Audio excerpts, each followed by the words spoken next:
فلا أقسم بمواقع النجوم وإنه لقسم لو تعلمون عظيم إنه لقرآن كريم في كتاب مكنون لا يمسه إلا المطهرون تنزيل من رب العالمين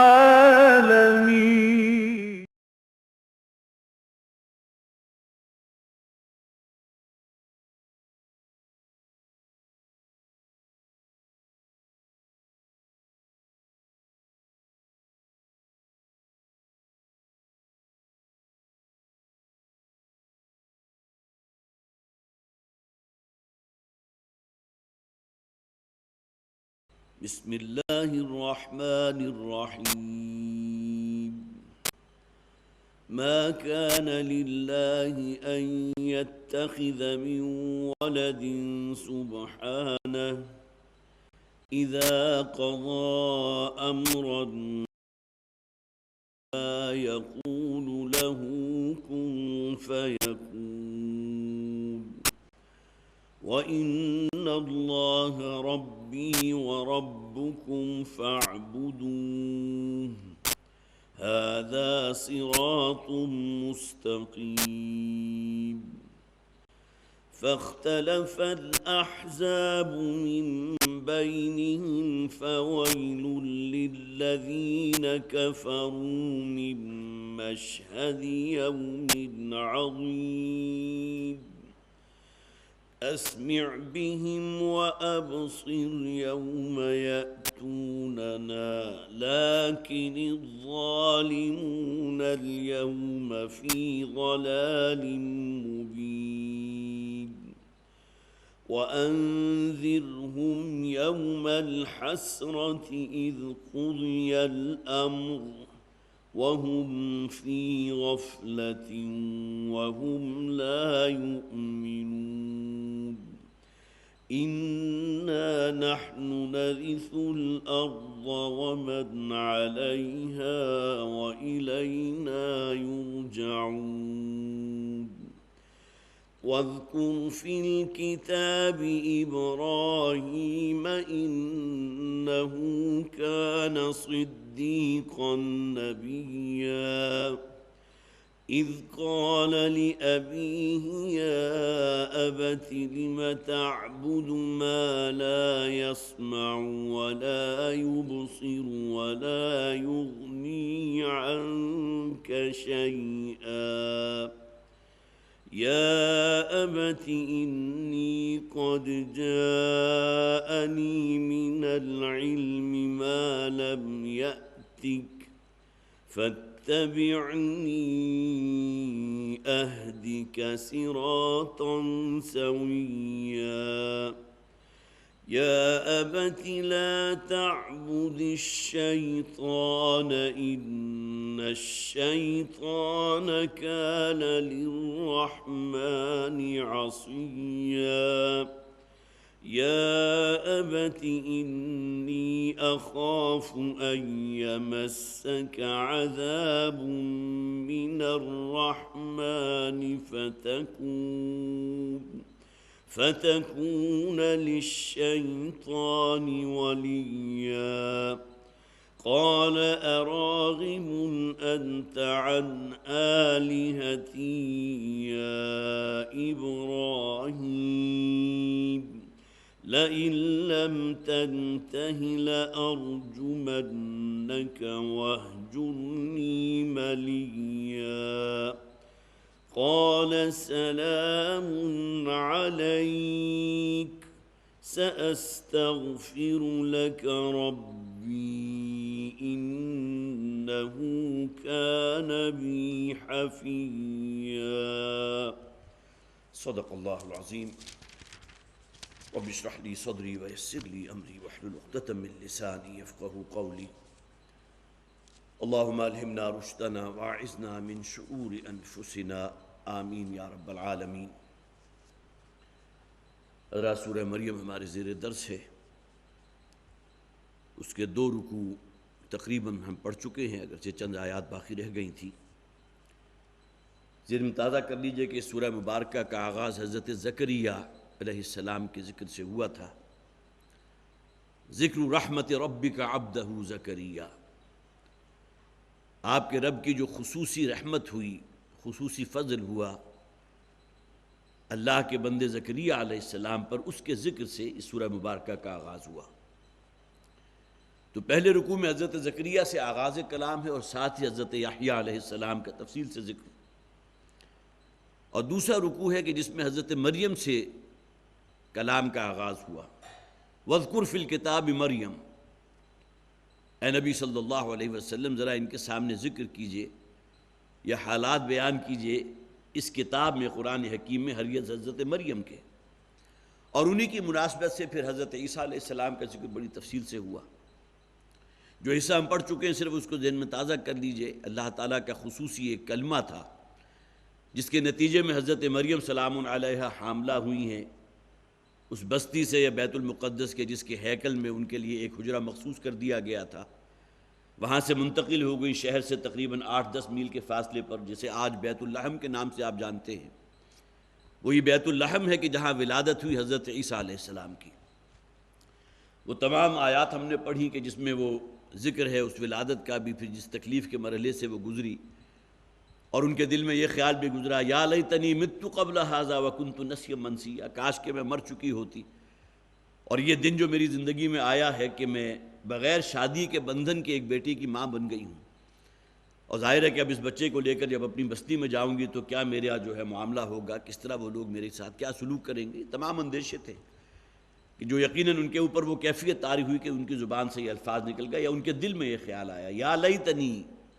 کاش کہ میں مت قبل ھذا، اس سے پہلے مر چکی ہوتی، وکنت نسیا منسیا، اور میں کوئی بھولی بسری ایک کہانی یا یاد بن چکی ہوتی۔ وہ اللہ تعالیٰ نے حکم دیا حضرت مریم سلام علیہا کو، اب اس بچے کو لے کر جاؤ اپنی بستی میں۔ ہاں، ایک بات کا اہتمام کرنا کہ جب بھی بستی والوں میں سے کوئی تم سے سوال کرے کہ یہ کیا تم بہتان باندھ رہی ہو، یہ کس قسم کا معاملہ ہے کہ تمہاری تو شادی اور نکاح نہیں ہوا اور یہ بیٹے کی ماں بن گئی، تو لہٰذا تمہیں صرف یہ کہنا ہے انی نذرت للرحمن صوما فلن اکلم اليوم انسیا۔ تو جو بھی تم سے سوال کرے تو اس سے کہہ دینا کہ میں نے تو رحمان کے لیے، اللہ کے لیے ایک روزہ نظر کیا ہے، اور پھر اب میں کسی انسان سے کوئی کلام نہیں کروں گا۔ اور اس کے بعد پھر اللہ تعالیٰ کی اس قدرت کا ظہور ہوا کہ وہ چند روز کے حضرت عیسیٰ علیہ السلام جو تھے، نوزائیدہ بچے، ان کی زبان پر پھر وہ الفاظ جاری ہوئے، قال انی عبد اللہ آتانی الکتاب وجعلنی نبیا وجعلنی مبارکا اینما کنت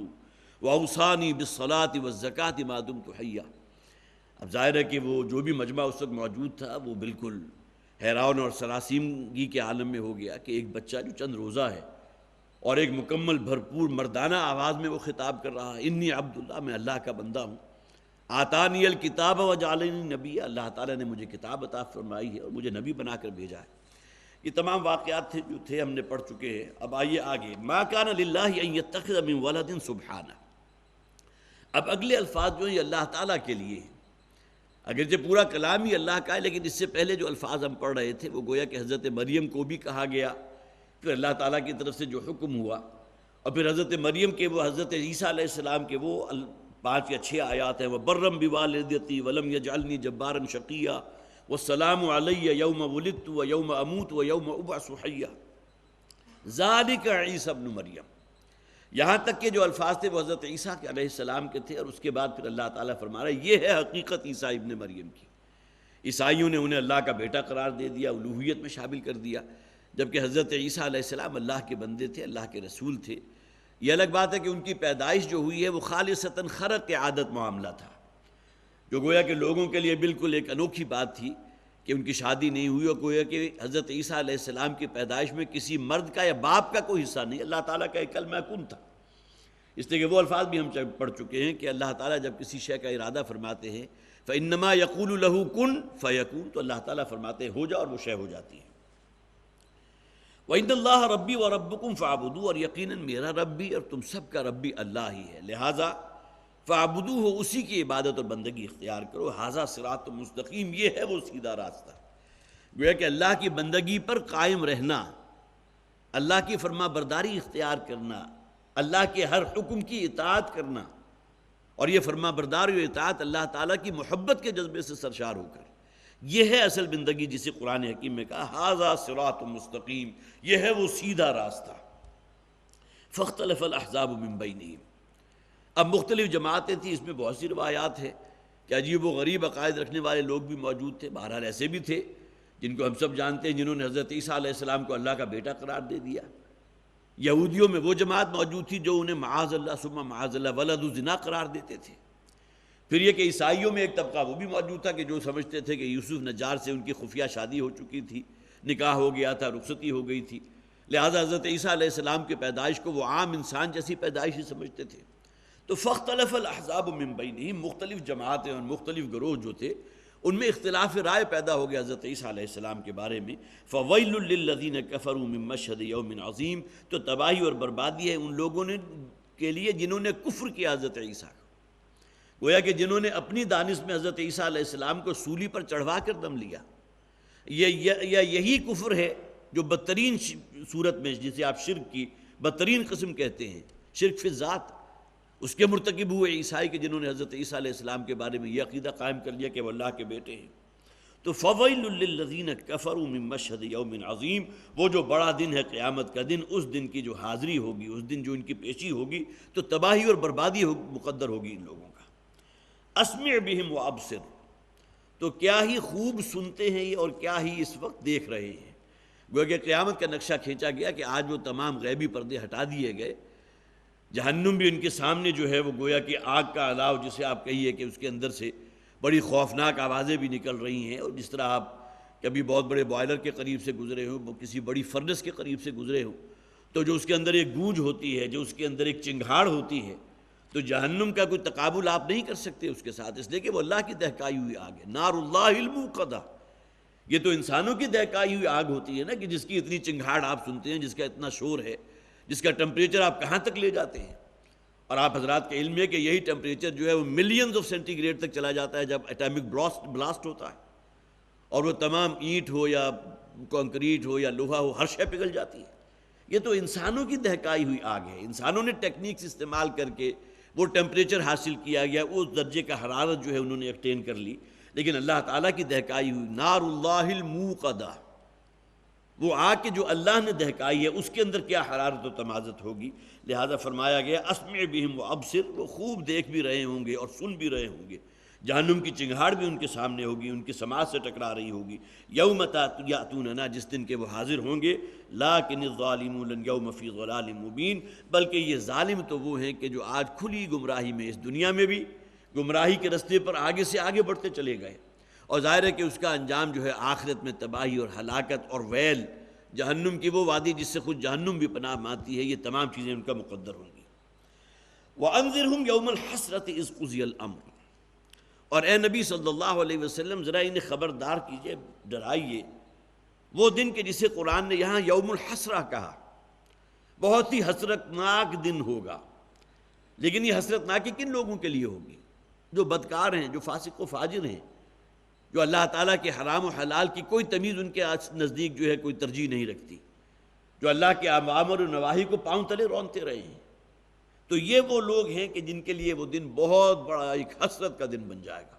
جس کے لیے الفاظ ہیں کہ وہ 50,000 برس کا ہوگا۔ لیکن ایک بندہ مومن کے لیے پھر نبی اکرم صلی اللہ علیہ وسلم کی بشارتیں بھی موجود ہیں کہ اللہ تعالیٰ اس دن کی تمام سختیوں کو، اس کی تمام غلظتوں کو اور کلفتوں کو ان کے لیے بہت آسان فرما دے گا۔ اور 7 قسم کے اشخاص تو خاص وہ ہوں گے جنہیں اللہ تعالیٰ اپنے عرش کے سائے تلے جگہ عطا فرمائے گا۔ 7 یظلهم اللہ فی ظلہ یوم لا ظل الا ظلہ۔ اب وہ خوش نصیب کون ہوگی، ان کے بارے میں نبی اکرم صلی اللہ علیہ وسلم نے ایک طویل حدیث ہے، بہت سے حضرات کو ممکن ہے ان کے مطالعے سے گزری ہو یا انہوں نے سنی ہو، لیکن یہ کہ بہرحال بڑے پیارے الفاظ ہیں، اللہ کرے کہ ہمارا شمار ان میں ہو۔ ایک وہ شخص بھی ہے کہ جس کا دل جو ہے مسجد میں اٹکا ہوا ہے،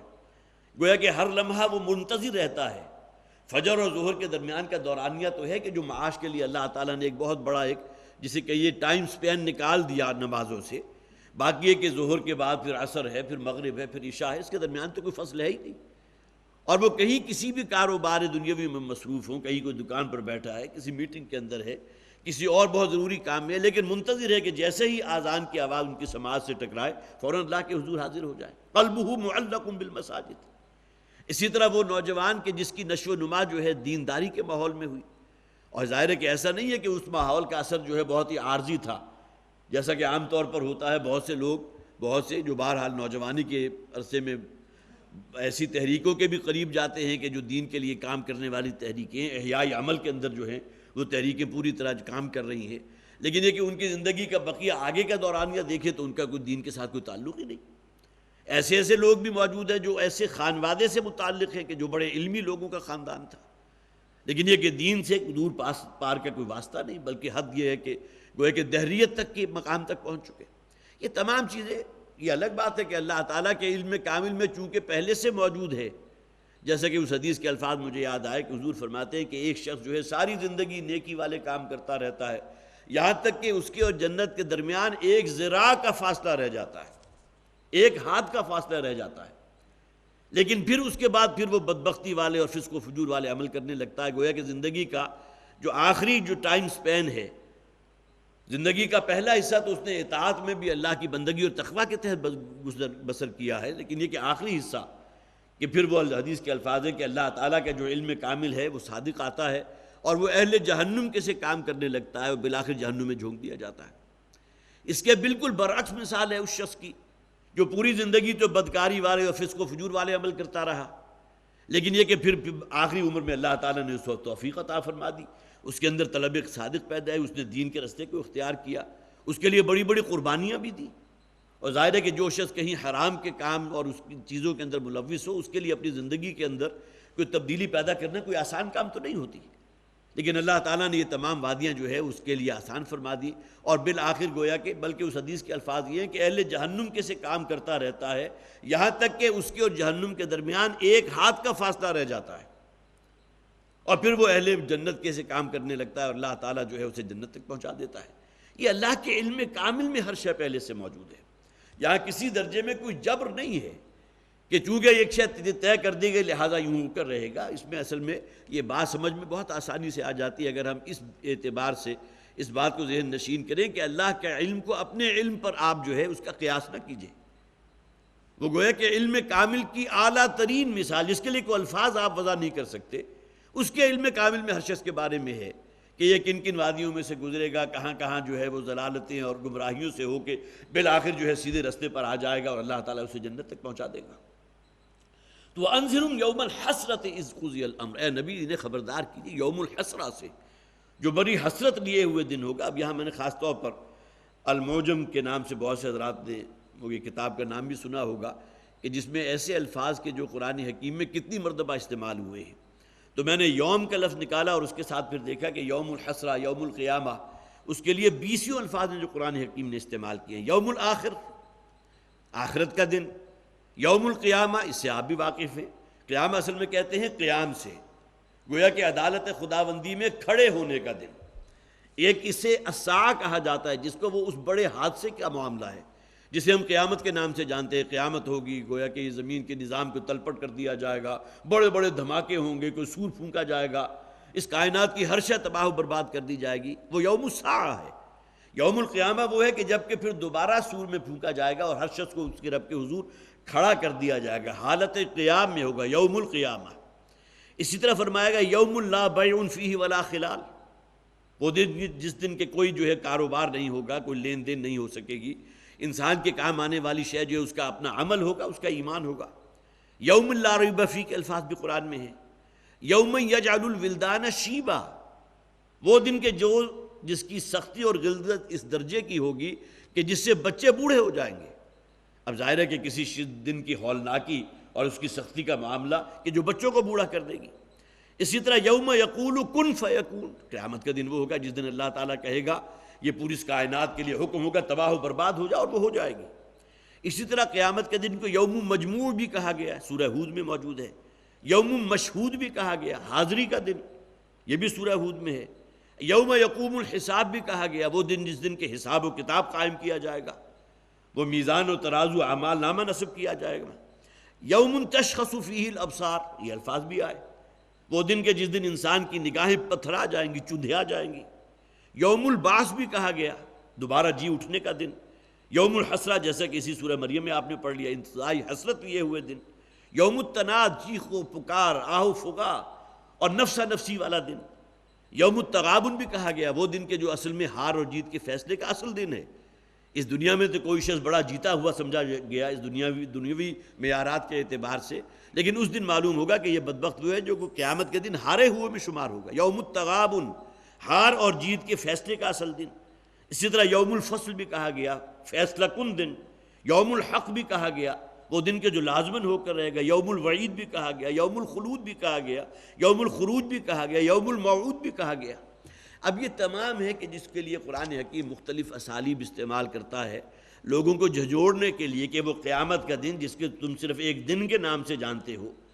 قیامت کا دن کہہ لو، یوم الساعہ کہہ لو، لیکن یہ کہ اس کے لیے قرآن حکیم میں کتنے مختلف اسالیب ہیں کہ جو استعمال کیے گئے۔ یہاں فرمایا گیا وَأَنذِرْهُمْ يَوْمَ الْحَسْرَةِ إِذْ قُضِيَ الْأَمْرُ، اے نبی انہیں خبردار کیجئے اس حسرت ناک دن سے جو اپنے اندر حسرت ہی لیے ہوئے گا ان لوگوں کے لیے کہ جس دن اللہ تعالیٰ معاملات کا فیصلہ فرما دے گا۔ اس دن معاملات چکا دیے جائیں گے کہ اب کون لوگ وہ ہیں کہ جو اہل جنت میں شمار ہوں گے اور کون وہ ہیں جو جہنم کا ایندھن بنیں گے۔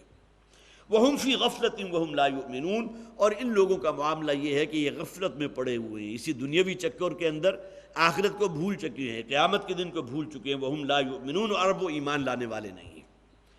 إِنَّا نَحْنُ نَرِثُ الْأَرْضَ وَمَنْ عَلَيْهَا وَإِلَيْنَا يُرْجَعُونَ، یقیناً اس زمین پر جو کچھ بھی ہے ہر شے کے وارث ہم ہیں۔ انسان سمجھتا ہے کہ اس کی ملکیت میں یہ کچھ ہے، اتنی جائیدادیں ہیں، اتنی انڈسٹری ہے، اتنا روپیہ پیسہ ہے، بینک بیلنس ہے، کوئی شے اس کی نہیں ہے، اس لیے کہ موت کا تو کوئی وقت معین نہیں، کسی وقت بھی آ جائے گی، اور ہر شے جو ہے پھر گویا اس کے وارثوں تک پہنچ جائے گی۔ لیکن بالآخر جو قیامت کا دن ہوگا اس میں تو ہر شے کا وارث کون ہے؟ وہ اللہ ہے۔ انا نحن نرث الارض، اس زمین پہ جو کچھ بھی ہے جس کو تم اپنے لیے بہت بڑی نعمتیں سمجھتے رہے، بڑے خزانے سمجھتے رہے، روپیہ پیسہ، مال و دولت، اور کوئی شخص ہے کہ آپ نے وہ لیبیا کے صدر کے بارے میں سنا ہوگا کہ پتہ نہیں کتنے من یا کتنے ٹن سونا اس کے پاس موجود تھا، لیکن اس کے کیا کام آیا؟ اور جس طرح وہ چوہے کی طرح جو ہے، جس طرح چوہا اپنی جان بچانے کے لیے بل جو ہے تلاش کرتا ہے، وہ بھی اسی طرح گٹر کے اندر اور مختلف سوراخوں کے اندر گھستا رہا، اور بالآخر جو اس کا انجام ہوا۔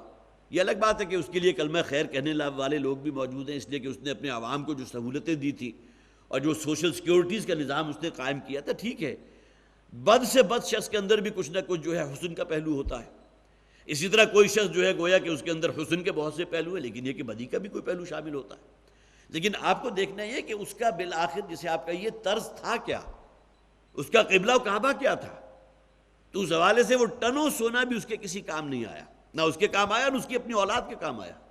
انا نحن نرث الارض ومن علیہا، جو کچھ اس زمین پر ہے جو تمہارے نزدیک بہت ہی قیمتی ہے، جس کے لیے تم دن رات ایک کیے ہوئے ہو، اس کی حفاظت کرتے ہوئے اور اس کا حساب کتاب بینک بیلنس اپنا دیکھتے ہوئے، کوئی شے تمہارے کام آنے والی نہیں، ہر شے کے بالآخر وارث ہم ہوں گے۔ انا نحن نرث الارض ومن علیہا والینا یرجعون، اور بالآخر تمام لوگوں کو ہمارے حضور پیش کر دیا جائے گا، لوٹا دیے جائیں گے۔ واذکر فی الکتاب ابراہیم، اب یہاں دیکھیے ذکر کیجئے اے نبی صلی اللہ علیہ وسلم اس کتاب میں، کتاب کلام الہی میں ابراہیم علیہ السلام کا۔ حضرت ابراہیم علیہ السلام کا ذکر قرآن حکیم میں بہت سے مقامات پر ہے، بلکہ میں نے خاص طور پر دیکھا تھا کہ لفظ ابراہیم ظاہر ہے کہ ان کے نام کی مناسبت سے قرآن حکیم میں 69 مرتبہ آیا ہے، اور ایک پوری سورہ ابراہیم جو ہے اس نام سے موجود بھی ہے، جس کا ہم نے مطالعہ کیا تھا۔ اور اسی کو کنٹراسٹ میں اس لیے کہ اس کے فوراً بعد ذکر آ رہا ہے حضرت موسیٰ علیہ السلام کا، تو حضرت موسیٰ علیہ السلام کے حوالے سے نوٹ کر لیجئے کہ حضرت موسیٰ علیہ السلام کا ذکر جو ہے وہ قرآن حکیم میں 139 مرتبہ آیا، اور انبیاء اور رسول میں سے واحد نبی تو ہے لیکن یہ کہ رسول بھی تھے، اس معنی میں کہ رسالت جو ہے وہ خاص ہے، ہر رسول تو لازماً نبی ہوتا ہے لیکن ہر نبی لازماً رسول نہیں ہوتا۔ حضرت ابراہیم علیہ السلام کے معاملے میں یہ اختلاف موجود ہے، جیسا کہ یہاں بھی آ گیا انہو کان صدیقا نبیا، حضرت ابراہیم کے ساتھ فرمایا گیا کہ اے نبی صلی اللہ علیہ وسلم ذرا ان کا ذکر کیجئے حضرت ابراہیم علیہ السلام کا اس کتاب میں، انہو کان صدیقا نبیا، یقیناً وہ ایک سچے نبی تھے، صدیق النبیہ کے الفاظ کو نوٹ کیجئے۔ اگلا رکوع جو شروع ہو رہا ہے حضرت موسیٰ علیہ السلام کے ذکر سے، وہاں فرمایا گیا وَاذْكُرْ فِي الْكِتَابِ مُوسَىٰ إِنَّهُ كَانَ مُخْلَصًا وَكَانَ رَسُولًا نَبِيًّا۔ گویا کہ فوری کنٹراسٹ یہاں آگے حضرت موسیٰ علیہ السلام کے ساتھ۔ نبی کا لفظ تو دونوں کے لیے کامن ہے، صدیق النبیہ حضرت ابراہیم علیہ السلام، اور حضرت موسیٰ علیہ السلام انہو کانا رسول النبیہ، کہ وہ گویا کہ نبی تو تھے ہی لیکن رسول بھی تھے۔ اور ظاہر ہے کہ اس سے پہلے بھی یہ بات جو ہے بارہا بیان ہو چکی، نبی اکرم صلی اللہ علیہ وسلم آخری رسول ہیں، اور آپ سے پہلے 313 ایک حدیث میں، اگرچہ اس کی سند کا معاملہ میں نہیں کہہ سکتا، اس لیے کہ 1,24,000 تعداد ہے انبیاء کی، اور 313 جو ہے وہ رسول ہیں، لیکن یہ کہ اس کی سند جیسا کہ میں نے عرض کیا اس کے بارے میں بعض حضرات کا اشکال ہے، لیکن بہرحال اپنی جگہ یہ بات طے ہے کہ رسالت جو ہے وہ خاص ہے، 313 رسول، اور 1,24,000 یا 1,30,000 جو ہے وہ تعداد آئی ہے نبیوں کی۔ وَاذْكُرْ فِي الْكِتَابِ إِبْرَاهِيمَ إِنَّهُ كَانَ صِدِّيقًا نَبِيًّا، اے نبی صلی اللہ علیہ وسلم اس قرآن میں ذرا اب ابراہیم علیہ السلام کا ذکر کیجئے۔ یقیناً وہ صدیق النبیہ تھے، وہ نبی کے جو سچے تھے، راست باز تھے۔ یہاں بہت سے حضرات نے اس میں بحث کی ہے، اس لیے کہ قرآن حکیم میں 2 مقامات ہیں کہ جہاں حضرت ابراہیم علیہ السلام کی زبان سے وہ الفاظ نکلے کہ جس کے بارے میں کہا جا سکتا ہے کہ یہ ایک غلط بیانی پر مشتمل تھے۔ یہ بات ایسی ہے کہ جس کو بہرحال میں اور آپ جو ہے کسی طرح بھی قبول نہیں کرتے، لیکن یہ کہ خاص طور پر میں نے نوٹ کیا تھا بخاری میں کتاب الانبیاء میں حضرت ابو ہریرہ رضی اللہ تعالیٰ عنہ سے مروی ایک حدیث موجود ہے، اور ظاہر ہے کہ یہ حدیث چونکہ بخاری میں ہے تو اس کی صحت کے بارے میں تو کوئی کلام نہیں ہے، لیکن یہ کہ حضرت ابراہیم علیہ السلام کی تورات کے اندر جو عمر بیان کی گئی 175 سال، لیکن اگر 175 سال کے عرصے کے دورانیے میں صرف 3 مرتبہ آپ نے کوئی ایسے الفاظ استعمال کیے ہوں جس کی توجیہ ممکن ہے، بظاہر وہ غلط تھے لیکن توجیہ ممکن ہے، تو اس حوالے سے قطعاً کوئی ایسی بات نہیں آتی۔ ہم اپنی زندگی میں کتنے جھوٹ بولتے ہیں، کتنی غلط بیانیاں کرتے ہیں، لیکن پورے 175 سال کے عرصے کے اندر اگر 3 باتیں ایسی جس میں سے 2 تو وہ موجود ہیں جو قرآن حکیم میں موجود ہیں، لیکن ایک وہ ہے کہ جس کا ذکر قرآن میں نہیں لیکن بخاری کی اس روایت کے اندر تفصیل سے ذکر موجود ہے، اور تورات اور بائبل میں بھی اس واقعے کا ذکر ہے۔ سب سے پہلے تو یہ کہ حضرت ابراہیم علیہ السلام نے جو کہا تھا، جب قوم کے لوگوں نے کہا چلو ہمارے ساتھ پوجا پاٹ کے لیے، اور انہوں نے اپنے ذہن کے اندر رکھا ہوا تھا کہ جس دن یہ بستی خالی ہو جائے گی تو میں وہ کام کروں گا جو پلاننگ ان کے ذہن میں تھی، کہ ان کی کسی معبد میں گھس جاؤں گا، یا ان کا جو بہت بڑا مندر کہہ لیجئے یا بت کدہ تھا، اور وہاں جا کر جو ہے یہ ان کا اپنا ذہن میں ایک پروگرام یا منصوبہ بنا لیا تھا، وہاں جا کر تمام بتوں کو چکنا چور کر دوں گا، اور پھر وہ پلاننگ جو بھی ان کے ذہن میں تھی۔ تو جب قوم نے کہا چلو تو انہوں نے کہا انی سقیم، میں بیمار ہوں، میری طبیعت ٹھیک نہیں ہے۔ حالانکہ اس میں کسی اعتبار سے بھی جھوٹ کی بات نہیں ہے، آپ سے کوئی شخص کہے کہ آپ کو آپ کے ساتھ چلنا ہے، آپ کا بھی میری طبیعت ٹھیک نہیں، آمادہ نہیں ہے طبیعت جانے کے لیے، طبیعت مائل نہیں ہے، لیکن سقم کے الفاظ چونکہ آتے ہیں بیماری کے لیے، تو حضرت ابراہیم علیہ السلام نے کہا تھا انی سقیم، میں بیمار ہوں، میری طبیعت ٹھیک نہیں ہے۔ اب اس طبیعت ٹھیک نہ ہونے کا مظہر یہ بھی ہو سکتا ہے کسی کے سر میں بھی درد ہو سکتا ہے، طبیعت مائل نہ ہو اس کے لیے بھی کوئی شخص کہہ سکتا ہے کہ میں تمہارے ساتھ جانے کو تیار نہیں ہوں۔ تو ایک تو وہ واقعہ کہ جو یہاں قرآن میں موجود ہے انی سقیم، کہ میں سقیم ہوں۔ پھر دوسری اس بخاری کی روایت میں دوسری وہ بات کہ جو حضرت ابراہیم علیہ السلام نے کہا تھا بل فعلہ کبیرہم، کہ یہ جو بڑا بت ہے یہ اصل میں جو تم دیکھ رہے ہو چھوٹے تمام بت جو ہے وہ چکنا چور ہوئے ہیں، کسی کا سر جو ہے اس کے تن سے جدا ہے، کسی کا بازو کٹا پڑا ہے، کسی کا جو ہے ناک اس کی کٹ گئی ہے، کسی کوئی اور اس جو ہے اس کے جسم سے جدا ہے، لیکن سب سے بڑا جو تمہارا خدا ہے وہ تو صحیح سالم موجود ہے۔ تو جب قوم نے کہا کہ یہ کس نے کیا یہ معاملہ ہمارے ان معبودوں کے ساتھ، یہ تو ہمارے خدا تھے، تو حضرت ابراہیم علیہ السلام نے کہا کہ اس بڑے نے کیا ہوگا، یہ صحیح سالم موجود ہے، فاسألوہ، اس سے پوچھو، بل فعلہ کبیرہم، بلکہ یہ کام جو کیا اس سے بڑے نے کیا۔ یہاں بھی توجیہ جو ہے، اگرچہ یہ ایک اعتبار سے حضرت ابراہیم علیہ السلام کی زبان سے یہ جو جملہ نکلا کہ یہ کام بڑے نے کیا ہے، اس میں ایک سوالیہ استفہام بھی ہو رہی ہے، یہ کام اس بڑے نے کیا ہوگا، یہ بھی آپ کہہ سکتے تھے، اس میں گویا کہ آپ یہ سمجھے کہ وہ سکم دور ہو گیا، لیکن اس بات کو بھی اس بخاری کی روایت کے اندر گویا کہ وہاں باقاعدہ درج کیا گیا۔ یہ دوسری بات تھی جو گویا کہ جس کا مفہوم نکالا جا سکتا ہے کہ حضرت ابراہیم علیہ السلام نے ایک غلط بیانی سے کام لیا۔ اور تیسرا واقعہ کہ جو اس روایت کے اندر ہے کہ حضرت سارہ کے ساتھ حضرت ابراہیم علیہ السلام کہیں جا رہے تھے کسی سفر پر، تو آپ کا گزر ایک ایسی بستی سے ہوا کہ جہاں کا بادشاہ بہت ظالم تھا، اور اس کا یہ ظلم جو تھا سب سے نمایاں تھا کہ اگر وہ دیکھتا تھا کسی مرد کے ساتھ کوئی اس کی بیوی جا رہی ہے یا کوئی خاتون ہے تو اس کے ہرکارے جو تھے فوراً روک لیا کرتے تھے، اس سے پوچھتے تھے تمہارے ساتھ یہ کون ہے؟ تو اگر تو وہ کہتا تھا میری بیوی ہے تو اس شخص کو قتل کر دیا جاتا تھا، گویا کہ شوہر کی تو جان اسی وقت لے لی،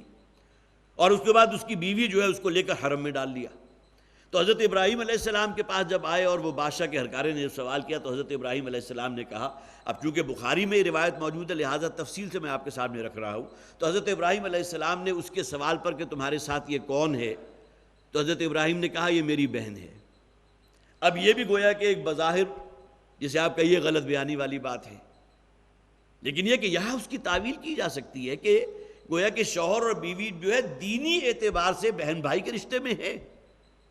تو دینی بہن یا دینی بھائی کہہ دینا اس کے اندر کہیں کوئی مضائقہ نہیں ہے۔ تو یہ تین باتیں ایسی ہیں کہ جس کے بارے میں بہرحال چونکہ یہاں لفظ ہے انہو کان صدیقا نبی، وہ انتہائی راست باز تھے، انتہائی سچے نبی تھے، لیکن تین واقعات جس میں سے دو کا ذکر قرآن حکیم میں ہے کہ آپ نے انی سقیم کہا، جس کی تعویل یہ کی جا سکتی ہے جیسا کہ میں نے عرض کیا، ممکن ہے آپ کی طبیعت اس وقت ٹھیک نہ ہو، طبیعت مائل نہ ہو۔ دوسرے کہا تھا اس بڑے نے کیا ہے یہ کام، یہ تمام چھوٹے بتوں کو جو ہے توڑا پھوڑا اس بڑے نے کیا۔ اور تیسری یہ واقعہ کہ جو بخاری کی اس روایت کے اندر موجود ہے، لیکن اس سے کہیں بھی جیسا کہ میں نے عرض کیا تھا کسی اعتبار سے بھی کہیں کوئی سقم واقع نہیں ہوتا، اس لیے کہ حضرت ابراہیم علیہ السلام کا جو مقام ہے انی جاعلک للناس اماما،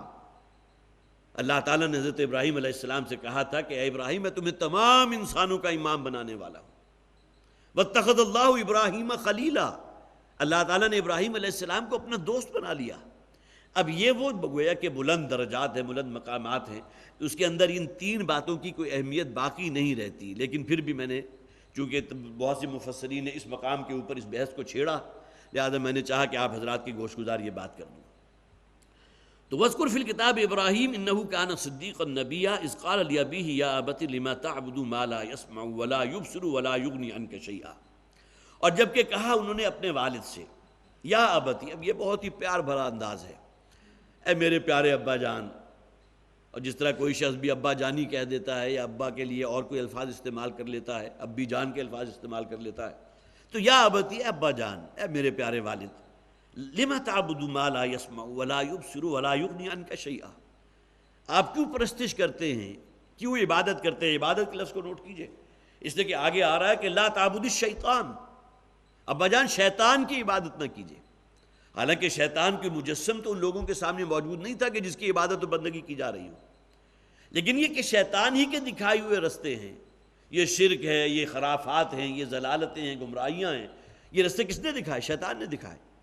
لہذا شیطان کی پکار پر لبیک کہتا ہوا اگر کوئی شخص اس رستے پر چلنے لگا تو گویا کہ وہ شیطان کی عبادت کر رہا ہے، شیطان اس کا معبود ہے۔ اذ قال لأبیہ یا ابت لما تعبد، آپ کیوں عبادت کرتے ہیں، کیوں بندگی کرتے ہیں، کیوں سجدہ ریز ہوتے ہیں، کیوں پوجتے ہیں ان کو، ما لا يسمع ولا يبصر ولا يغني عنك شيئا، جو نہ تو کچھ سن سکتے ہیں، نہ کچھ دیکھ سکتے ہیں، اور نہ ہی آپ کے لیے کوئی فائدہ مند بات کر سکتے ہیں۔ اپنے ہاتھوں سے تراشا، اور ان کے بارے میں آپ نے سنا بھی ہوگا، حضرت ابراہیم کے والد جو تھے علیہ السلام، ان کے والد آزر، وہ بت تراشتے، اپنے ہاتھوں سے بتوں کو تراشتے تھے، اور گویا کہ اپنے ہاتھوں سے تراشا ہوا بت لے جا کر معبد میں رکھ دیا، اب پوری قوم کو لگا دیا اس کو سجدے کرو اور اس کے لیے نظر نیاز اور ڈنڈوت اور جو کچھ بھی ہو سکتا تھا۔ تو یہ وہ شے جسے تعبیر کیا گیا لا تعبد الشیطان، شیطان کے دیے ہوا راستہ، شرک سے بڑھ کے تو نجاست ہے نہیں کوئی، اور شیطان نہیں چاہتا انسانوں کو کہ وہ توحید پر رہیں، نیکے کے رستے کے اوپر صراط مستقیم پر گامزن رہیں، لہٰذا وہ مختلف ہینے بہانوں سے، مختلف ملمہ کاری سے، مختلف جسے آپ کہیے کہ ان لوگوں کے اندر اٹریکشنز پیدا کرنے، ان کے ہوائے نفس کے اندر وہ دھونکنی کی طرح جو ہے وہ وسوسے ڈالنے، اس کے ذریعے وہ کام چلاتا ہے، اور لوگوں کو بالآخر جیسا کہ قرآن حکیم میں کہا بھی گیا کہ شیطان نے جو کہا تھا وہ سچ کر دکھایا کہ انسانوں میں سے اکثریت وہ تھی کہ جو اس کے رستے کے پیروکار بن گئے، اور بالآخر اس کے گویا کہ لیڈ وہ کر رہا ہے، اور پیچھے پیچھے تمام جو اس کے فالوورز ہیں وہ بالآخر جہنم میں جھونک دیے جائیں گے۔ تو ما لا يسمع ولا يبصر ولا يغني عنك شيئا، جو نہ سنتے ہیں، نہ دیکھتے ہیں، اور نہ ہی یہ کہ آپ کے کسی کام آ سکتے ہیں، آپ کو کوئی فائدہ پہنچا سکتے ہیں۔ یا ابت انی قد جاءنی من العلم ما لم یاتک، یہ ہے اصل میں فرق کہ یہ العلم جو ہے یہ حضرت ابراہیم علیہ السلام کے پاس سے آپ کے پاس کہاں سے آیا؟ یا ابتی انی قد جاءنی من العلم، ابا جان میرے پاس وہ علم آ چکا ہے. اور ظاہر ہے یہ علم پہنچانے والے فرشتوں کے سردار حضرت جبرائیل علیہ السلام، اور یہ علم ہے اللہ کا دیا ہوا علم، علم دین، علم توحید، ما لم یاتک، جو ابا جان آپ تک نہیں پہنچا. وہ ہے کہ یہاں اشارہ موجود ہے اللہ تعالیٰ نے مجھے منتخب کیا ہے، مجھے نبی بنایا ہے، جیسے کہ ہم نے شروع میں پڑھ بھی لیا انہ کان صدیقا نبیا. یہ الگ بات ہے کہ نبی جو ہے پیدائشی نبی ہوتا ہے، لیکن حضرت محمد صلی اللہ علیہ وسلم کا بھی آپ نے یہ سنا ہوگا واقعات کہ جب آپ کی عمر مبارک جو ہے 40 برس کے قریب ہوئی ہے تو آپ کو تخلیہ اور تنہائی بہت مرغوب ہو گئی.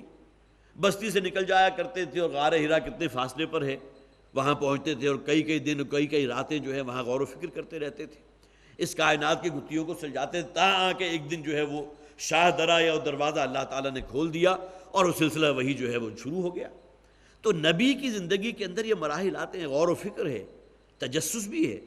حضرت ابراہیم علیہ السلام کے ذکر ہم نے بڑی تفصیل سے پڑھا تھا، اس لیے کہ ان کی قوم کے اندر وہ لوگ بھی موجود تھے جو سورج کی پرستش کرتے تھے، سورج دیوتا بھی تھا، چاند دیوتا بھی تھا، جل دیوتا بھی تھا، اور یہ تمام چیزیں حضرت ابراہیم علیہ السلام کے مشاہدے سے گزری تھی. اور پھر اسی غور و فکر، وہ عقل صحیح اور فطرت سلیمہ کی روشنی میں اس مقام تک پہنچ گئے کہ یہ تمام چیزیں عارضی ہیں. سورج بھی غروب ہو جاتا ہے، چاند تارے جو ہے وہ بھی ماند پڑ جاتے ہیں، اور تو میں تو کسی ایسی ہستی کو اپنا رب یا اپنا خالق اور مالک معبود ماننے کو تیار نہیں جس کے لیے زوال لکھا ہوا ہو، جو غروب ہو جاتی ہو، جو ماند پڑ جاتی ہو. لہذا میں تو اس ہستی کو مانوں گا جس نے ان تمام چیزوں کو پیدا کیا. بظاہر یہ تمام اسباب ہیں، سورج کے اندر جو حرارت ہے، جو تمازت ہے، جو زندگی ہے، جو نمو ہے،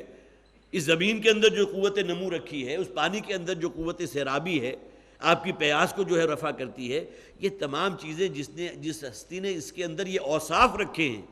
میں تو اپنی گویا کہ رابطہ اس ہستی سے کروں گا. انی وجہت وجہی للذی فطر السماوات والارض حنیفا وما انا من المشرکین. گویا کہ تمام ان اسباب سے بالا تر ہو کر جو مسبب الاسباب ہے، جو اصل الخالق ہے، المالک ہے، دی کریٹر، جس نے ان تمام چیزوں کے اندر یہ صفات رکھی، میں تو اپنے رخ کو یکسو ہو کر اس کی جانب خالص کر رہا ہوں. انی وجہت وجہی للذی فطر السماوات والارض حنیفا وما انا من المشرکین. تو یہ تمام جسے آپ کہیے کہ مختلف ہفت خان جو ہیں، یہ سوچنے سمجھنے والے لوگ یہ طے کرتے. حضرت ابراہیم علیہ السلام کی زندگی میں بھی باتیں آئی تھیں. نبی اکرم صلی اللہ علیہ وسلم کا تنہائی کی طرف جو ہے راغب ہو جانا، اور کئی دن اور کئی راتیں جو ہے غار ہرا کے اندر غور و فکر کرنا، التحنس جسے کہا گیا، التفکر والاعتبار، غور و فکر کرنا، اور پھر یہ کہ بہرحال ان تمام مشاہدے جو ان کو ہو رہے تھے اس سے کسی نتیجے تک پہنچنا. یہ الگ بات ہے کہ اللہ تعالیٰ نے جو ہے ایک وقت معین کیا ہوا ہے کہ اس وقت جو ہے وہ وحی کا دروازہ کھلتا ہے اور اللہ تعالیٰ کی طرف سے پیغام رسانی کا سلسلہ شروع ہو جاتا ہے. تو یا ابتی انی قد جاءنی من العلم ما لم یاتک، ابا جان میرے پاس وہ علم آیا ہے کہ جو آپ تک نہیں پہنچا. فاتبعنی اہدک صراطا سویا، تو آپ تو میری پیروی کیجئے. حالانکہ عمومی جسے آپ کہیں کہ عام قاعدہ قانون کیا ہے کہ بیٹے کو باپ کی پیروی کرنی چاہیے، اور 99% یہی ہوتا ہے. مجھے یاد ہے کہ جب میں نے MBBS میں داخلہ لیا تھا تو میرے پاس بہرحال آپشن موجود تھی، اور ڈاکٹر صاحب والد محترم رحمۃ اللہ علیہ، انہیں کچھ خیال بھی تھا کہ میرا ذہن انجینئرنگ والا بھی ہے اور میں وہ ٹیکنیکل اور میکینیکل معاملات میں زیادہ دلچسپی رکھتا ہوں. میتھمیٹکس اور فزکس میرا بہت ہی فیورٹ سبجیکٹ ہوا کرتا تھا، لیکن صرف اس بنیاد پر کہ ابا جان نے ڈاکٹری کیا لہٰذا میں بھی اسی رستے پر چل پڑا. تو عموماً تو ہوتا یہی ہے کہ جو اولاد ہے وہ فالو کرتی ہے اپنے والدین کو، لیکن یہ کہ بہرحال یہاں معاملہ بالکل برعکس ہوا کہ بیٹا باپ سے یہ کہہ رہا ہے فاتبعنی، ابا جان آپ میری پیروی کیجئے، آپ مجھے فالو کیجئے، اس لیے کہ میرے پاس وہ العلم آ چکا ہے جو آپ تک نہیں پہنچا، وہ علم توحید ہے. اہدک صراطا سویا، آپ میرا اتباع کیجئے، مجھے فالو کیجئے، میری پیروی کیجئے، میں آپ کی رہنمائی کروں گا، میں آپ کو دکھا دوں گا وہ راستہ کہ جو صراطا سویا ہے، جو بالکل سیدھی راہ ہے. ظاہر ہے کہ اللہ اور اس کے بندے رسول اور نبی کے درمیان تو کوئی فصل نہیں ہے نا. جو ہدایت بالکل خالص کرسٹل کلیئر پہنچ جاتی ہے نبی تک، اور نبی جو ہے اپنے پیچھے جو فالوورز ہوتے ہیں ان کو لے کر اسی رستے پر جو صراط مستقیم جو بالآخر جو ہے اللہ کی رضا اور جنت تک پہنچانے والا ہے. اہدک صراطا سویا، میں آپ کی رہنمائی کروں گا اس راستے کی طرف کہ جو بالکل سیدھی راہ ہے. یا ابت لا تعبد الشیطان، ابا جان شیطان کی پیروی نہ کیجیے. یہاں عبادت کا لفظ یہاں خاص طور پر نبی اکرم صلی اللہ علیہ وسلم کے وہ بد دعائیہ الفاظ کہہ لیجئے یا یہ کہ حقیقت کو بیان کیا گیا، تعس عبد الدینار و عبد الدرہم، لفظ عبادت، تباہ ہو جائے یا تباہ ہو گیا، برباد ہو جائے یا برباد ہو گیا درہم و دینار کی بندگی کرنے والا، عبد الدینار لفظ عبادت ہے نا۔ درہم و دینار کی کسی نے اس اعتبار سے تو کبھی عبادت نہیں کی کہ اپنے سامنے رکھ کے اسے سجدہ کر رہے ہوں، ایک ڈھیری لگا دی جو ہے سونے کی اور درہم و دینار کی، اور اسے سمجھا کہ یہ میرا معبود ہے اور اس کے سامنے سجدہ کر رہا ہوں، یہ کام تو آج تک کبھی نہیں ہوا۔ لیکن یہ کہ اس کو حاصل کرنے کے لیے اگر تم اپنی موت کو بھی بھول گئے، آخرت کو بھی بھول گئے، اللہ کو بھی بھول گئے، دین کی تعلیمات حرام و حلال کو بھی پاؤں تلے رودنے لگے، تو اس کے معنی کیا ہوئے کہ تمہارا معبود اللہ نہیں ہے بلکہ وہ درہم و دینار ہے۔ تعس عبد الدینار و عبد الدرہم، تباہ ہو گیا یا تباہ ہو جائے درہم و دینار کی بندگی کرنے والا۔ تو لا تعبد الشیطان، شیطان کی بندگی یا شیطان کی پیروی نہ کیجیے، اس کو فالو نہ کریں۔ ان الشیطان کان للرحمن عصیا، اس لیے کہ یہ شیطان وہ بدبخت تھا جو رحمان کا بہت بڑا نافرمان تھا۔ نافرمانی تو اس نے وہ ایک کی تھی کہ اللہ کے حکم پر حضرت آدم علیہ السلام کو سجدہ نہیں کیا، لیکن یہ ایک نافرمانی ہے جس کی آڑ میں وہ پھر جسے آپ کہیے کہ اللہ کا مد مقابل بن کر کھڑا ہو گیا کہ اب میں دیکھوں گا کہ کتنے ہیں کہ جو تیری توحید کی جو ہے وہ پرستش کریں گے، توحید کی پیروی کریں گے، اور تیرے بھیجے ہوئے نبیوں اور رسولوں کے کہنے پر لبیک کہیں گے، میں دیکھ لوں گا۔ اب یہ ضرور ہے کہ مد مقابل بن گیا نا اللہ کا۔ کہنے کو تو صرف ایک گناہ کہ اس نے یہ کیا کہ اللہ کے حکم کی نافرمانی کی۔ اگر آپ ایک اعتبار سے دیکھیں تو یہ نافرمانی حضرت آدم نے بھی کی تھی علیہ السلام، لیکن نافرمانی کرتے ہی جو ان کے اوپر خجالت اور پشیمانی اور شرمندگی اور وہ احساس ہوا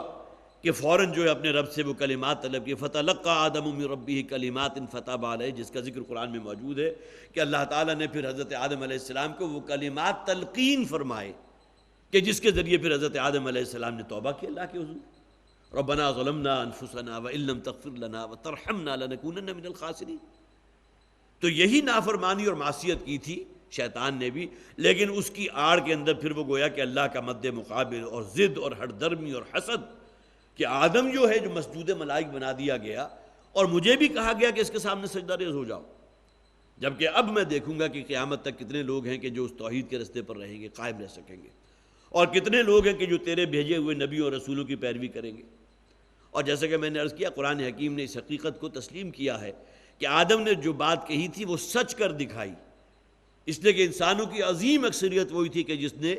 پھر شیطان کی پیروی کی، وہ اس رستے پر چل پڑے جو شیطان کا دکھایا ہوا رستہ تھا۔ تو یا ابت لا تعبد الشیطان ان الشیطان کان للرحمن عصیا، اس لیے کہ شیطان رحمان کا بہت بڑا نافرمان تھا۔ یا ابت انی اخاف ان یمسک عذاب من الرحمن، ابا جان میں آپ کو خبردار کر رہا ہوں، ڈرا رہا ہوں اس عذاب سے جو کہ مجھے اندیشہ ہے کہ کہیں وہ آپ کو مس نہ کر لے، کہیں آپ اس کی لپیٹ میں نہ آ جائیں۔ ظاہر ہے کہ نبی تک تو علم کامل پہنچا ہوتا ہے نا کہ جو بھی توحید کے رستے سے انحراف کریں گے تو جہنم کی دہکتی ہوئی آگ ہے جو اللہ نے ان کے لیے تیار کی ہے۔ تو اس بات کا، اس خدشے کا بھی حضرت ابراہیم علیہ السلام نے اس کا اظہار فرما دیا، ابا جان مجھے اندیشہ ہے، مجھے خوف ہے کہ آپ کہیں رحمان کے اس عذاب جہنم میں مبتلا نہ ہو جائیں، وہ عذاب کہیں آپ کو آدھ نہ دبوچے، فتکون للشیطان ولیا، اور اگر یہ ہو گیا تو پھر گویا کہ آپ تو پھر شیطان کے ساتھی بن گئے۔ شیطان ہے کہ جس کے لیے اللہ تعالیٰ نے جہنم تیار کی ہے، اور شیطان ہی نہیں بلکہ اس کے تمام فالوورز جو اس کو فالو کر رہے ہیں، جو اس کے دکھائے ہوئے رستے پر چل رہے ہیں۔ اور اگر آپ نے توحید کے رستے کو اگر اختیار نہ کیا تو مجھے اندیشہ ہے رحمان کی طرف سے شدید ترین عذاب ہے جو اپنی لپیٹ میں آپ کو لے لے گا، اور پھر آپ شیطان کے ساتھیوں میں شمار ہو جائیں گے۔ یہاں دیکھیے، میں نے جیسا کہ پہلے بھی عرض کیا تھا،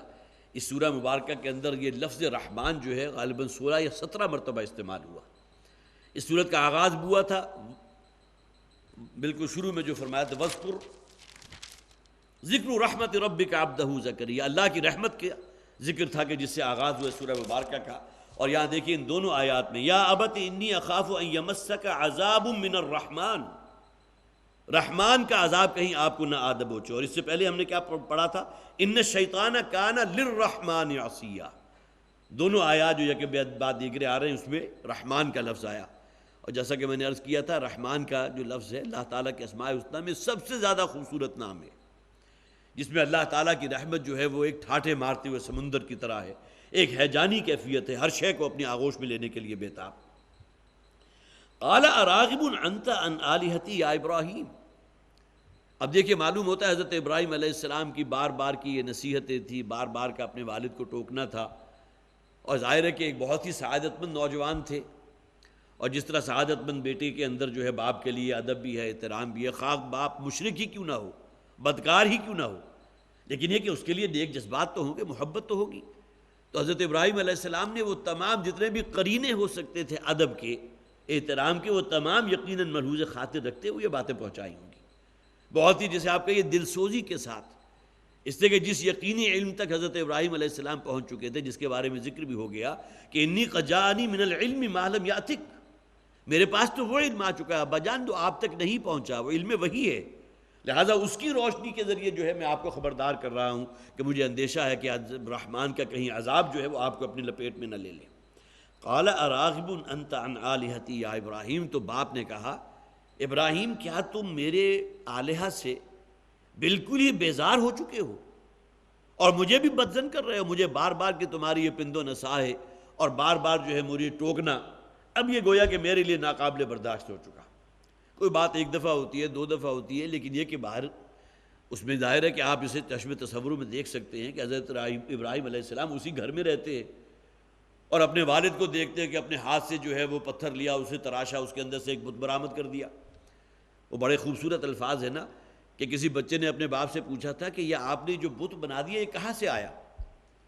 تو باپ نے بہت خوبصورت بات کی کہ یہ پتھر کا جو میں ٹکڑا لایا ہوں بت اس کے اندر موجود ہے، یہ تو میں نے کہیں سے اس کو جو ہے تھوڑا سا چھیل دیا، کہیں سے زیادہ چھیل دیا، جہاں سے زیادہ چھیلا وہاں میں نے آنکھ بنا دی، جہاں سے کم چھیلا وہاں ناک آ گئی،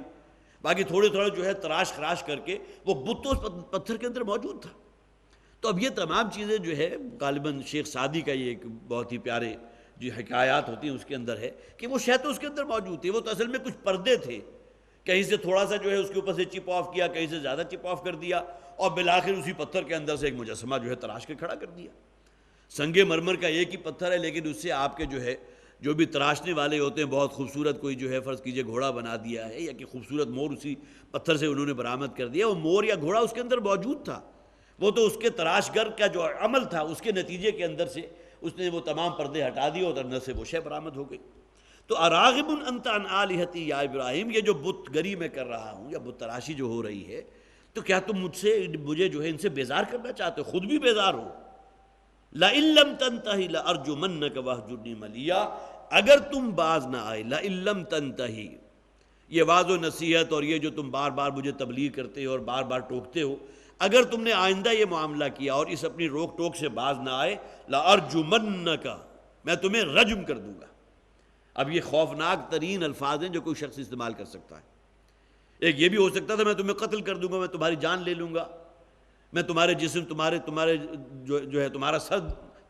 تمہارے تن سے جدا کر دوں گا، مختلف الفاظ ہو سکتے تھے۔ لارجمنک، پتھر مار مار کر میں تمہیں ہلاک کر دوں گا، واہجرنی ملیا، اور میری نگاہوں کے سامنے سے دور ہو جاؤ۔ اب یہ آخری الفاظ تھے گویا کہ حضرت ابراہیم علیہ السلام، اس لیے کہ آگے آ رہے ہیں قال سلام علیک۔ حضرت ابراہیم علیہ السلام اب جب رخصت ہوئے ہیں تو کس شان کے ساتھ رخصت ہوئے، لیکن یہ کہ والد کی طرف سے گویا کہ یہ آخری بات جو کہی جا سکتی تھی، جیسا کہ میں نے آغاز میں بھی کہا تھا حضرت ابراہیم علیہ السلام نے جو شعور کی آنکھ کھولی ہے تو وہ شرک کے گھٹاٹوں پر اندھیرے تھے، اور ظاہر ہے کہ اس گھرانے میں آنکھ کھولی کہ جو بت تراش، والد خود بت تراش، لیکن یہ کہ بہرحال آخری بات جو وہ کہہ سکتے تھے لئن لم تنتہی، اگر باز نہ آیا ابراہیم، لارجمنک واہجرنی ملیا، میں تمہیں رجم کر دوں گا، پتھر مار مار کر ہلاک کر دوں گا، واہجرنی ملیا، اور میری نگاہوں کے سامنے سے دور ہو جاؤ عرصہ دراز کے لیے۔ اب وہ کہ اب تم میرے سامنے نہ آنا۔ اب جو کیفیت حضرت ابراہیم علیہ السلام کی ہوئی ہوگی، ظاہر ہے کہ کوئی سعادت مند بیٹا جو ہے اپنے والد کے اگر یہ الفاظ سنے اور اس طرح جس سے آپ ملامت کی بھی آخری انتہا جو ہو سکتی ہے،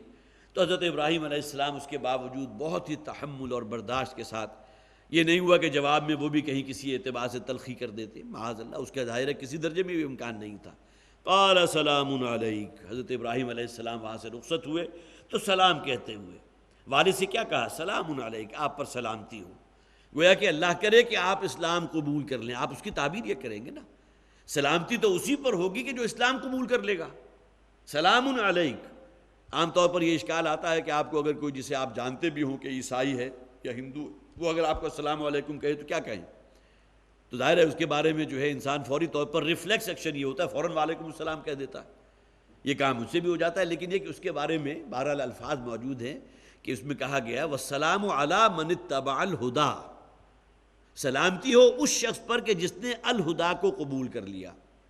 گویا کہ کسی نے اگر آپ کے لیے دعائیہ یا سلامت کے الفاظ کہے بھی ہیں تو اس کے جواب میں سلامتی اسی پر ہوگی کہ جو اسلام قبول کر لے گا، جو الہدا، جو اللہ نے جو کتاب نامہ، جو ابدی ہدایت نامہ بھیجا ہے، جو اس پر ایمان رکھے گا اس کو قبول کر لے گا۔ وَالسَّلَامُ عَلَىٰ مَنِ اتَّبَعَ الْهُدَىٰ، یہ بھی قرآن کے الفاظ ہیں کہ سلامتی اس شخص کے لیے جو الہدا کو، ہدایت کو قبول فرما لے۔ تو قال سلام علیک، تو حضرت ابراہیم علیہ السلام نے کہا آپ پر سلامتی ہو، میں آپ کے لیے گویا کہ سلامتی کا متمنی ہوں، اللہ تعالیٰ آپ کو اسلام کی توفیق عطا فرمائے۔ ساستغفر لک ربی انہ کان بی حفیہ، میں اپنے رب سے آپ کے لیے استغفار کرتا رہوں گا۔ گویا کہ اب تک اگر اللہ تعالیٰ اسلام کے لیے قبول فرما لے آپ کو،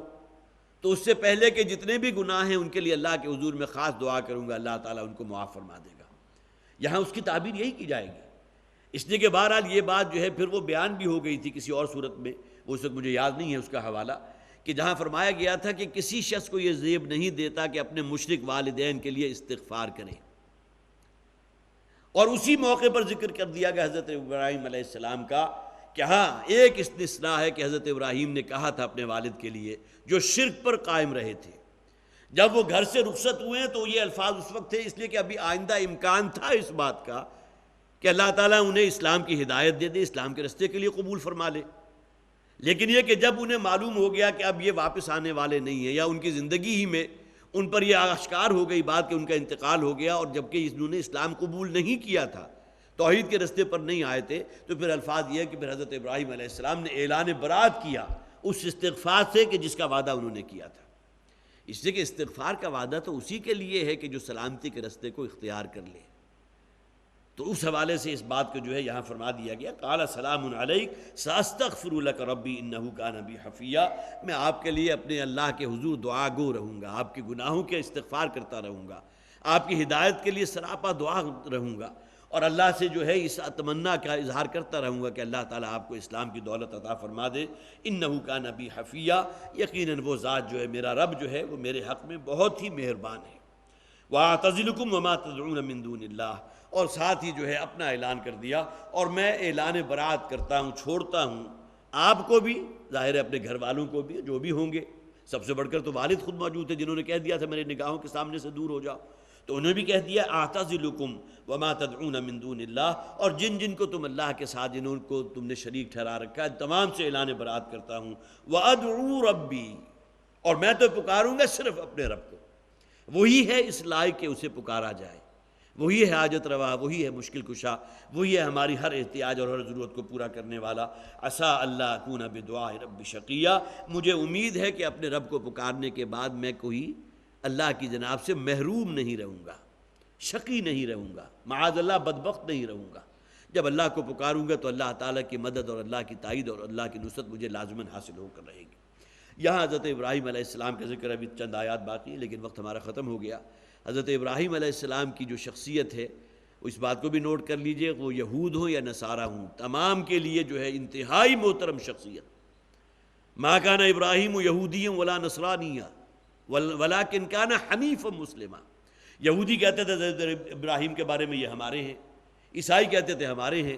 حد یہ ہے کہ مشرکین عرب جو مکہ میں موجود تھے، جو خانہ کعبہ کے گرد طواف کرتے تھے بالکل برہنہ ہو کر، اس میں 360 بت رکھے ہوئے تھے، وہ بھی اپنے آپ کو یہ سمجھتے تھے کہ ہم دین ابراہیمی پر ہیں۔ تو حضرت ابراہیم کے ساتھ اپنی نسبت کو قائم کرنے والے تو ہر دور میں موجود رہے، اس لیے کہ حضرت ابراہیم علیہ السلام جو ہیں بہرحال ان کی جو شخصیت ہے، ان کی جو عظمت ہے، جیسا کہ میں نے عرض کیا تھا کہ قرآن حکیم میں اگرچہ پورا قرآن جو ہے حضرت محمد صلی اللہ علیہ وسلم ہی کا ذکر سمجھیے، جہاں بھی ذکر ہو رہا ہے کسی غزوے کا، کسی اعتبار سے آپ کو کلام کر رہے ہیں اللہ تعالیٰ، وہاں حضور کا ذکر ہے۔ لیکن یہ کہ جہاں تک نام کا حوالہ ہے تو حضرت موسیٰ علیہ السلام کا ذکر قرآن حکیم میں سب سے زیادہ، تقریباً 555 آیات جو ہیں، والد صاحب سے سنی ہوئی بات رحمہ اللہ علیہ کہ یہ 555 آیات قرآن حکیم میں حضرت موسیٰ علیہ السلام کے ذکر پر ہیں، اور جیسا کہ میں نے عرض کیا تھا 139 مرتبہ موسیٰ کا لفظ جو ہے قرآن حکیم میں استعمال کیا گیا. ظاہر ہے کہ جہاں حضرت موسیٰ علیہ السلام کا ذکر موجود ہے. اللہ تعالی ہمیں قرآن حکیم کو سمجھنے کی اور اس پر عمل کرنے کی توفیق عطا فرمائے. بارک اللہ لی ولکم فی القرآن العظیم ونفعنی وإیاکم بالآیات والذکر الحکیم.